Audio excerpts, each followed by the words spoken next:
I'm going to go ahead and say it. When I was a teenager in high school, Halo 3 meant a lot of things for me. It was the end of the story I grew up with. It was a new entry that also felt like a warm welcome from its predecessors. We got the best of both worlds from Combat Evolved and Halo 2. Every new thing that was added in Halo 2 was polished and improved on Halo 3, and everything that made Combat Evolved as special came back. Even the intro that reminds me a bit of the Alien movies soundtrack, it gives me the CE vibes. Halo 3, it's a proud entry of the series, proud of its predecessors, proud of its potential, and proud of the legacy it will leave in a lot of us to enjoy years later down the line. Before talking about the campaign and my experience as a teenager when I was playing it, I want to mention that Halo 3 had a special place in my heart because it was the first game I played online. Well, it was really RuneScape, but I mean in a console that I got to play online. This was because of the Red Ring of Death. I got that darn thing up to 3 times, and the last 2 times they sent me an Xbox Live subscription card as a way to say sorry. I didn't mind as long as I got my 360 back and working, which by the way I still have and it still works. Recently I played Lost Planet 2 on it. But one day a friend of mine who had Xbox Live for a month and it already ran out asked me to redeem my card in order to play it online at his house. In the beginning I was a bit reluctant because I was going to waste it. I had no clear way to connect my Xbox online. The Ethernet cable I had could reach the modem, so my friend gave me a larger Ethernet cable in order to convince me. So we did redeem the code and we spent the whole night playing Halo 3's multiplayer. This marked the beginning of the social experience that Halo 3 was for me and for many others. Halo 3's social experience was a curious one. Either you would make really good friends, or you would get sworn enemies from a match. If only I could show you the amount of racist, hateful audios I got back in the day for speaking my native language with my friends. The good old days. And much of those issues ended up once Xbox Live parties were added. But regardless of what we could think about it now, we never really got offended, or at least I didn't. I never took any offensive serious, especially since I never knew those people. Even if I was called the worst slurs out there for someone like me. But, for better or worse, the trash talk, it's a part of the experience. And sometimes, I won't lie, it was a bit of fun. Get out of here. I won't fall prey to sleazy online jerks. Can I get your password really quick, bro? Yes, go fuck yourself. Oh! Whoever vetoes this is my bitch. Oh, I have 3 bitches? I have 4 bitches? Hey, your mom's my bitch. Look at that, 4 bitches. Wow, 4 bitches, motherfucker. Get out of here. Oh wait, here we go. Team Splashers. Team Splashers. I love fucking Team Splashers. Just get out of here. I can fucking... Other times I just ended up muting the people that were being annoying. You know, those that said, speak American. You know, like if English wasn't the language. Aside from that, who doesn't remember ending a match and going back to the matchmaking screen and then getting a hated map as the next thing in turn, and everyone just started saying veto, veto, with the most uninteresting voice tone out there, followed by the classic shut up by what sounded to be like one of the 3 only voices you hear from the headset. Honestly, what's up with that? I mean, every time I played I heard the same 3 voices. Either the little kid with high-pitched voice, which sometimes it was a woman that was being confused for a little kid, the teenager with anger issues, and the one that banged everyone's mom with a mid-tone of voice. Usually those were the one that says veto with no interest in their voices. And lastly, we also had the adult with a deep voice that rarely spoke, which I am that one now, but since they rarely spoke, I don't count it as one of the voices. Halo made me connect a lot with new and old friends. It was the online space that we considered a social gathering. Everyone played Halo back then, or at least it felt like it. I remember planning with my friends when we would all hop online at a time that nobody else in everyone's houses were using the internet connection. so that we could beat the last level on Legendary with Iron Skull on and using 4 ghosts in order to get an achievement and get closer to the recon helmet. I remember playing Forge's custom maps with a bunch of people that later became my friends, or sometimes I played those maps with my IRL friends. I remember we all made custom levels, mostly we could make races. And it was a lot of fun. Halo 3 was non-stop fun. Whether it was online with friends, co-op online or locally, or playing the campaign by yourself, it was a perfect combination for solo play, couch, online co-op, and PvP.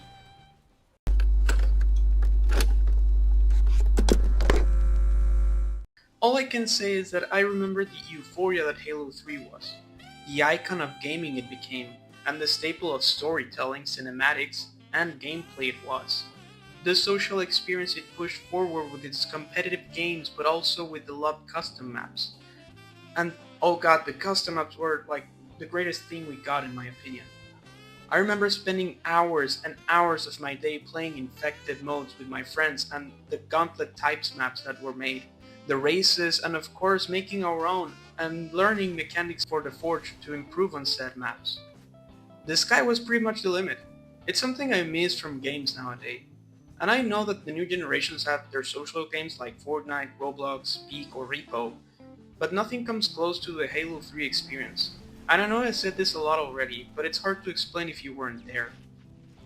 It was just a full package. You could play pretty much anything and it was all in good fun. It was in an era that the internet was still a place in your house, so you wouldn't feel online fatigue that easily. And you talked about Halo with your friends in high school, making plans to play online later that day or any other day. Some of the best memories of some of my best friendships that were forged back then was with Halo 3. I remember the obsession we got with the recon helmet and the rumors of achievements we needed to have in order to unlock it. I remember the all-nighters we pulled to play Halo 3 on the weekends, staying in my friend's house overnight just to play Halo 3 all of us together in the same room, making LAN parties or sometimes just jumping online and all of us making a large team to play a big team Slayer. And also, how could I forget the massive ad campaign Halo 3 had. I remember the local Blockbuster that was in my city was having a huge poster on the window since Halo 3's release day all the way down to the fall of Blockbuster. I remember one time I went to the US on a vacation trip with my family and seeing Halo 3 everywhere, on cups, on snacks, on cans. Every gaming store my brother and I got into, it had some advertisement for Halo 3 playing on the screens they had on the store. Also, who doesn't remember the Landfall live-action trailer?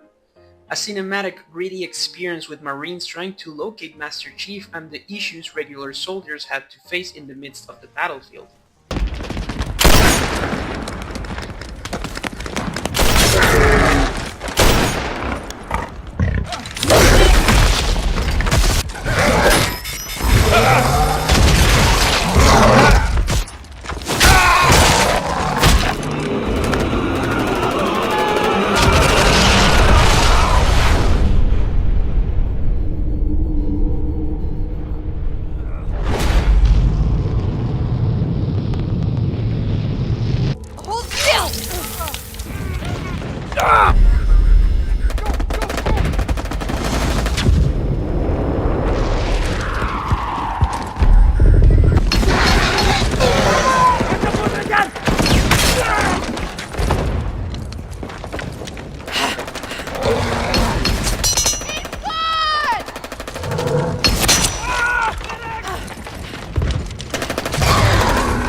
Target acquired.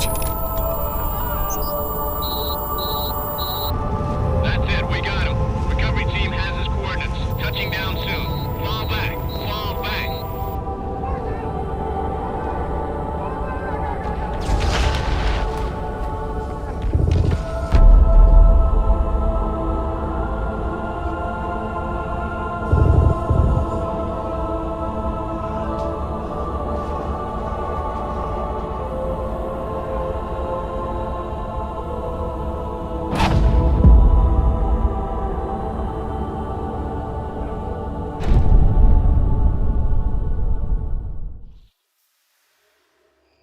Man, those were great times. So yeah, it was an interesting time indeed. You just had to be there. It's hard to explain if you weren't there. So now, Halo 3. It's time to finish the fight.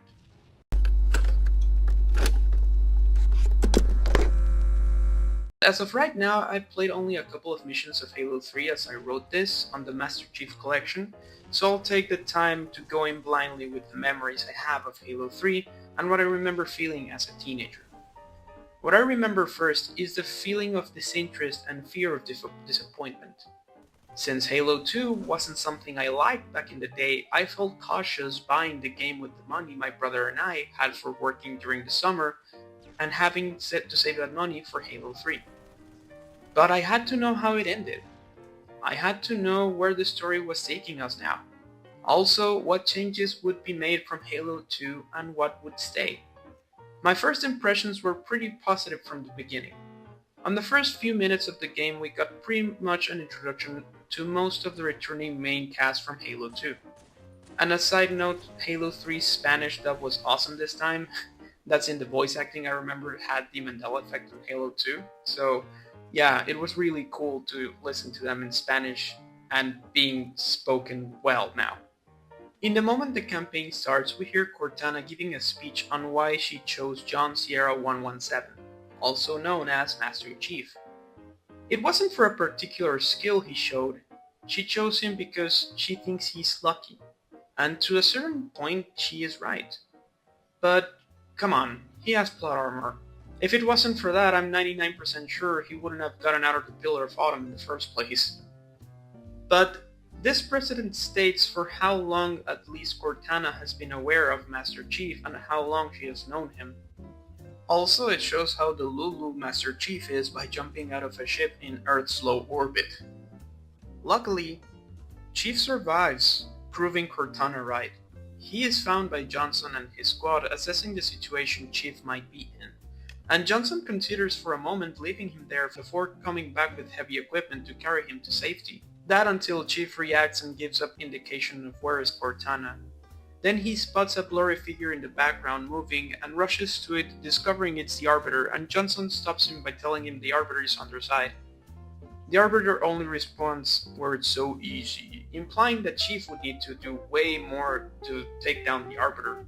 The first couple of missions pretty much introduces you to new features and mechanics, from the abilities like the bubble shield, detaching turrets, new grenade types and weapons, and the new yet familiar enemies showing new behaviors and equipment. Like for example, the ground's kamikaze attack with grenades, the Brute's more balanced approach when fighting, not just going feral and running from one end of the map to the other to tackle you, or the jetpacks from the Brutes. Also, it brings back the assault rifle, and sure, now it's only 32 rounds per mag, but we still have 10 extra mags. And the battle rifle, I felt it was improved now, at least for me, and even became one of my favorite weapons back in the day, and I still like it. I remember that the Earth arc was way longer than in Halo 2, making it more my taste. You know, the defense that I wanted to see in Halo 2 but never got, it was happening now in Halo 3. Also, I remember being amazed unveiling the Foreigner's secrets buried beneath the earth in New Mombasa, before taking the fight to the Ark or Installation Zero and hunting down the Prophet of Truth, retrieving Cortana from the Graveman and destroying the Ark by activating the new Halo ring being built, with this finishing the Covenant threat and the Flood in one swell move. But not before having our final escape on an epic Warthog run and ending on a possible continuation. Which in hindsight, I think we wish it didn't happen, and trust me, I plan on talking a little bit about this in a future video I have planned, but let's move on. Now, the question. As an adult, what do I feel about Halo 3 right now? As of the moment I finished writing this, I had finished Halo 3 a couple of days prior, or a couple of weeks before I started recording this, and I'd like to go through the campaign from the part that we just left off. The second level in an underground bunker right after the fight in the jungle. The level starts with Master Chief arriving on a Pelican and getting briefed by Admiral Miranda Keyes, right before they are interrupted by Truth's apocalyptic message. ¡Carajo! ¡Otra vez no! Generadores de emergencia, ahora. Los escudos fallaron, cayeron y se cargan. Cuando vuelvan a funcionar, restablezcan el contacto con Lord Hood. Háganle saber... Ustedes son gusanos, agazapados en el barro. ¿En qué estarán pensando? ¿En que podrían escapar al fuego inminente? No.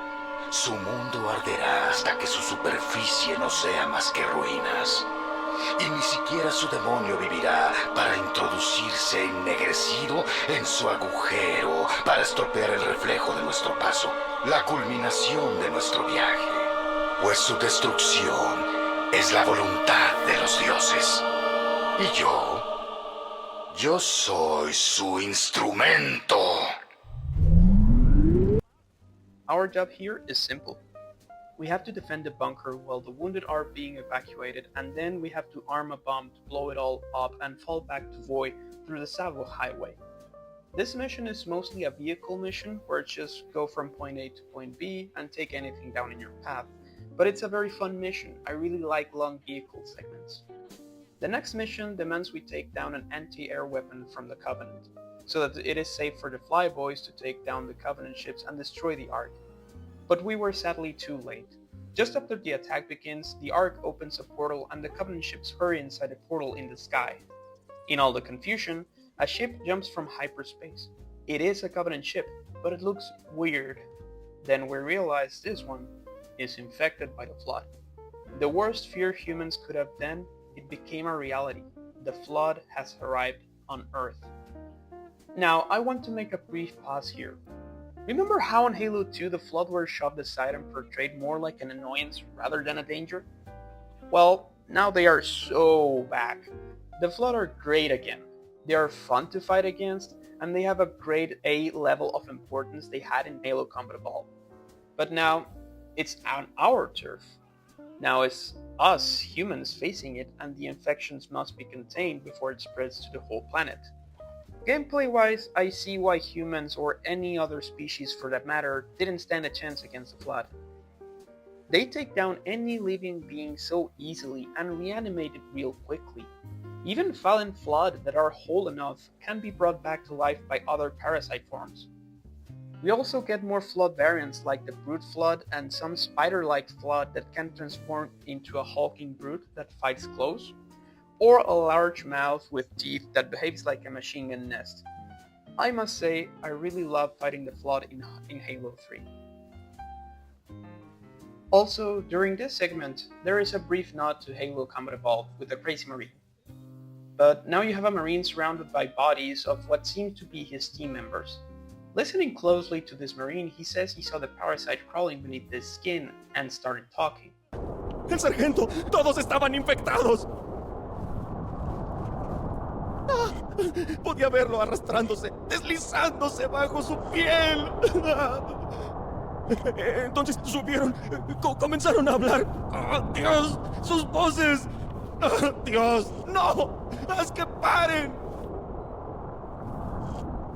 Les hice un favor. Sí, eso es. Yo los ayudé. Quizás necesito ayudarme a mí mismo. Quizás. But if you look close enough, the Marines don't look infected or half infected for that matter. They look normal. They look whole. Maybe this Marine got paranoid due to the Flood's attack and he shot his squad mates fearing they actually were infected. Or maybe they were infected and he indeed helped them.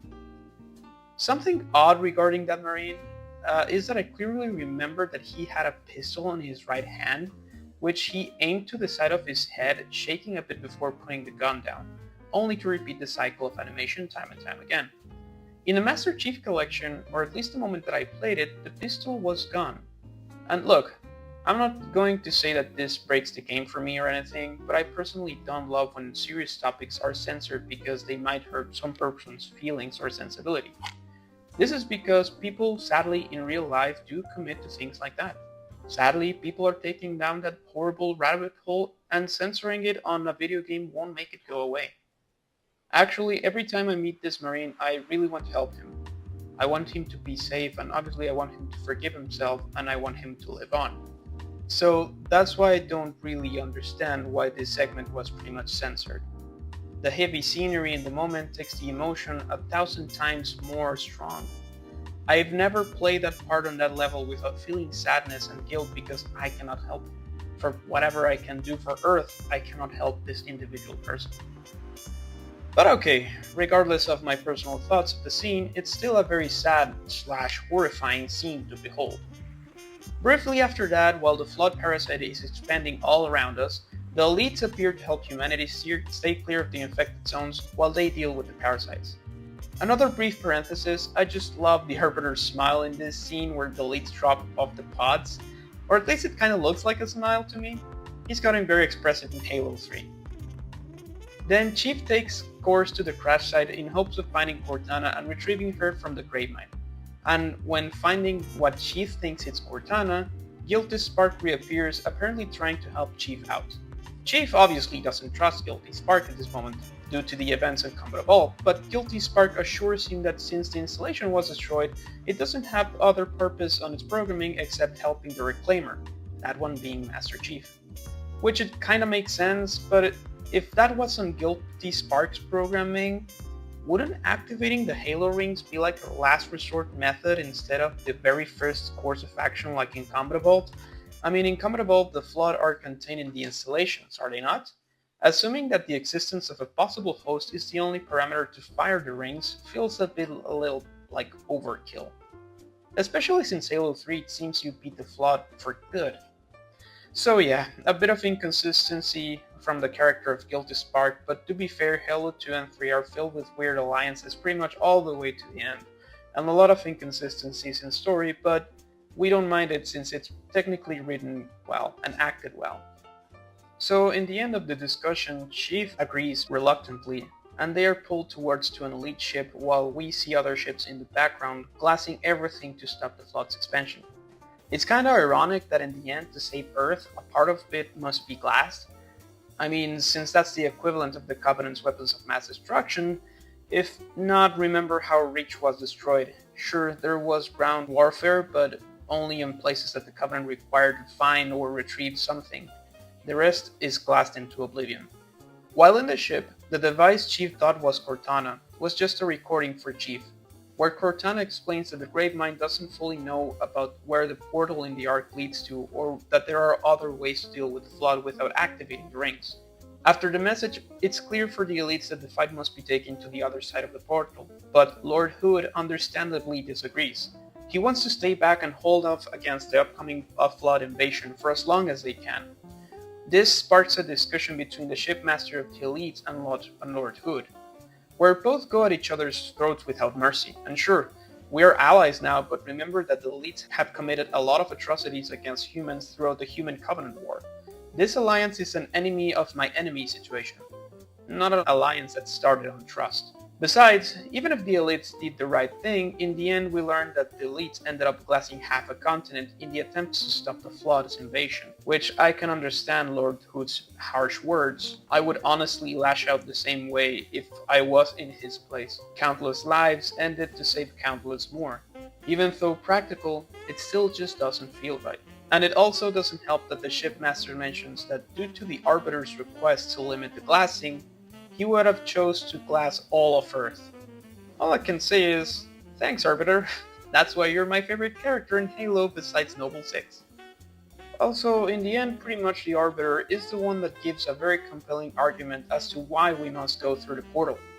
He mentions that the only way for humanity to survive and end the Flood is if Cortana is right. If she's wrong, then the fate of Earth has been decided and the Flood are just moments away from victory regardless of what we try. So in the end it is settled, we're going to hunt down the Prophet, find Cortana, and find a way to stop the Flood once and for all. And in a very awesome scene, in my humble opinion, we see humans and elites getting ready to pursue truth, exchanging equipment and going into the portal. Just as we cross the portal, a firefight ensues between the elite's flyboys and the Brute's fleet, but it seems Truth's ship isn't engaging on the fight. So we attempt to sneak past with some Pelicans to pursue Truth into the installations beneath us, and in the process we take down the anti-aircraft weapons. And I know this is the third time I stopped the video to talk about something, but gosh, I really love this scene. It's just so cool to see the pelicans dropping through the perspective of another pelican, and then the group of pelicans pushing through the fight, but we lose one in the process. Everything in this cinematic is amazing, from the camera angles to the music, the scenery, everything. This was peak cinema, honestly, a desire of making interactive art out of a video game. The mission is simple. Break through the Covenant's defense and take out the anti-aircraft weapons so that the forward onto Dawn can't land. And I don't know what tech wizardry they pulled here, but they sure as heck nailed how awesome that landing is. I'd give it a 10 out of 10 for landings in foreign space structures, really. So, we pick a vehicle. I always take the Scorpion tank whenever I get a chance, I just love the tank. And we push through the defenses when we reach what it seems to be the edge of the structure.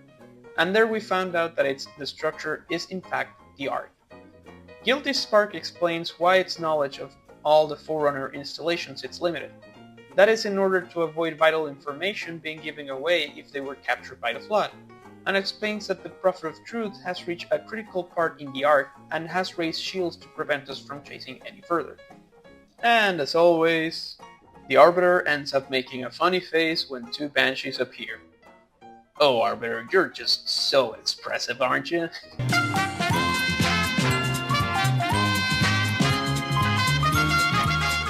For the next mission, we drop to deactivate a shield generator out of 3.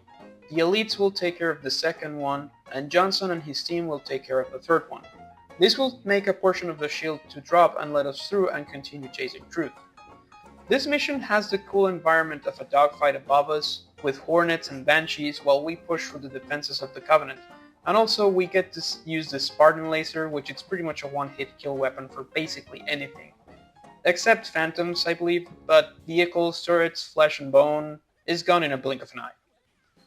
As soon as we take down one of the shield generators, the elites take out the second one.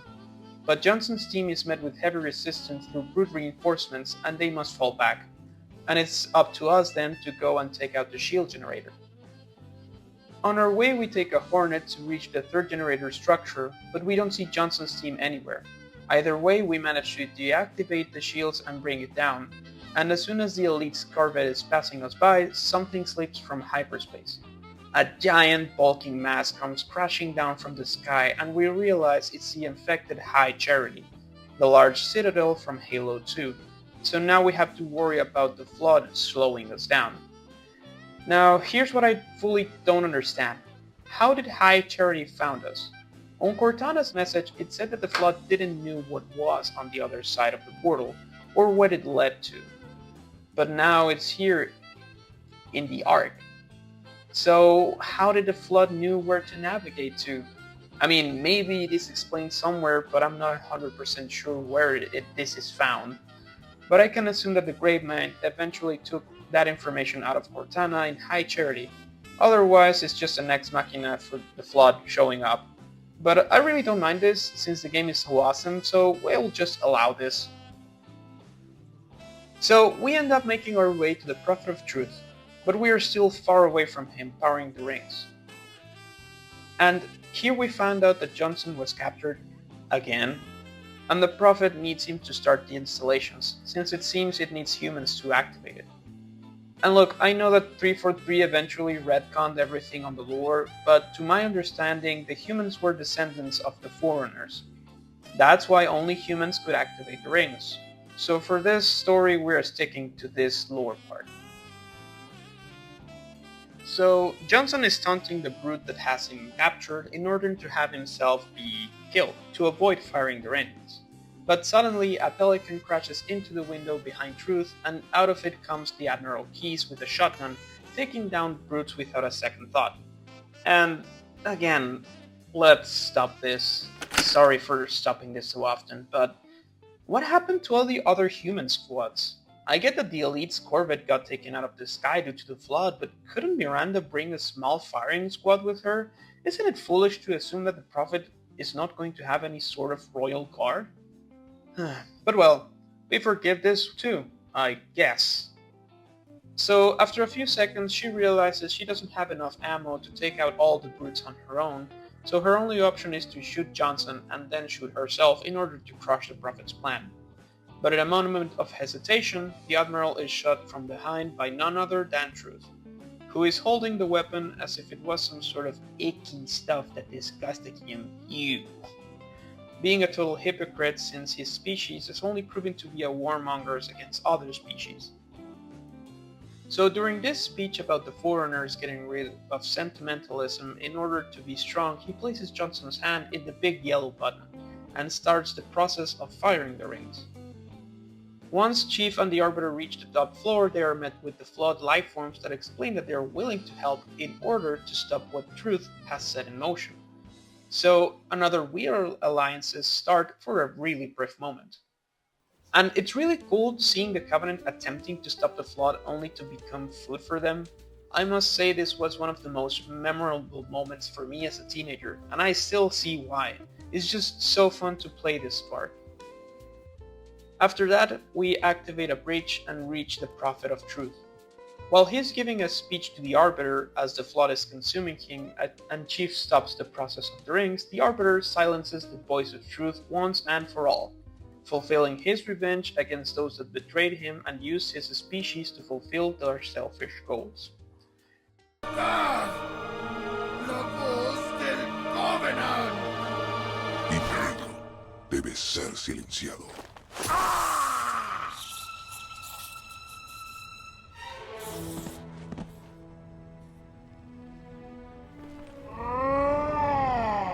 But victory, sadly, is short-lived, since the Gravemind, oh surprise, it betrays us! Yeah, who could have seen that coming, am I right? Of course this was going to happen, like how could they think the parasite that only wants to consume was going to let them be? It's like attempting to pet a tyrannid just because it's the size of a puppy. That thing will eat you, consume you, and then it will assimilate you. You can't trust it. So now, the Arbiter and Chief are stuck there, and we need to fight the Flood, and as the Arbiter says, we're trading one villain for another. So now we are making our way back fighting the Flood in the process to find a way to escape, and in the process we find that a replacement for the Halo Ring Chief destroyed in Combat Bolt seems to be being built. Chief decides to fire it and Spark agrees. But Spark doesn't realize that Chief wants to fire it in the incomplete state the ring is in so that it can blow up itself and in the process damage the art. So now we go to the crash site of the High Charity to retrieve Cortana, who still seems to have the index from the Combat Bolt ring we destroyed. The next level for me, it's one of the most boring ones honestly. Not because it's bad, but because it's very claustrophobic and it's very confusing. The art style, even though it's cool to see an infected ship from the inside, I think it could have done way more. Or at least, I don't know, it looked weird. But it's okay I guess. The whole place is infested with the fleshy dressing from the Flood, and it seems like being on the inside of a living being. Something I did love that is more noticeable on this level is that you can hear the Graveminds talking to you through the infected lifeforms, taunting you constantly. Which it's a neat touch, since the Flood at this point only made weird screeching sounds, and this made it seem more like a hive mind kinda being. Eventually we reach Cortana and take her with us after one of Master Chief's famous prep talks. On our way back we find the Arbiter and with him we take a Pelican so that we can go to the control room. The elites are retreating as we push closer to the control room on the Halo ring that is being under construction, and Johnson is taking the frigate close to the control room onto a safer distance. The first part of this level is making our way to the control room and clearing the place from the flawed lifeforms in order for the doors to open. Once inside, Spark shows up to inform us that the ring will be ready in a couple of days. But Johnson says we don't have a couple of days. This makes Spark realize that we never wanted to fire the ring with its original purpose, but in the current state it is in, so that it can blow up and it would destroy the Ark. This makes Spark get mad and attack Johnson, Chief, and even the poor Arbiter who seems to be just showing up to see what's up. Johnson shoots Spark with the Spartan laser, and before passing away he gives us the weapon and tells us to kick his ass, referring to Spark obviously. so we use the Spartan laser to blow a spark in a bunch of small tiny pieces. And that's another big bad evil guy gone. Now it's only the Gravemind that is left. Johnson ends up passing away in the cutscene, Cortana says she's sorry and activates the process of firing the ring, and now it's time to escape.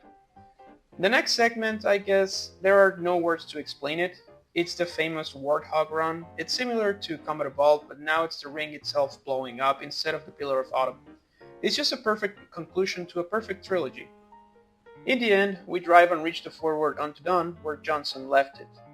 We crash land in it like always. I swear, it seems Master Chief has never parked anything correctly. He just crashes into things. As soon as we arrive to the Dawn, Chief plugs Cortana into the system of the frigate. The Arbiter runs ahead and takes a seat in the cockpit on the frigate, but Chief stays behind in the cargo bay because for some reason nobody tied things to the ground and they almost get pushed out of the ship. As Cortana says her goodbyes to Chief, and there I learned that Chief's name is John when I played it as a teenager, the Ark is blowing up in the background and the screen goes blank. Then we are shown a memorial on Earth for all the fallen in the Human Covenant War.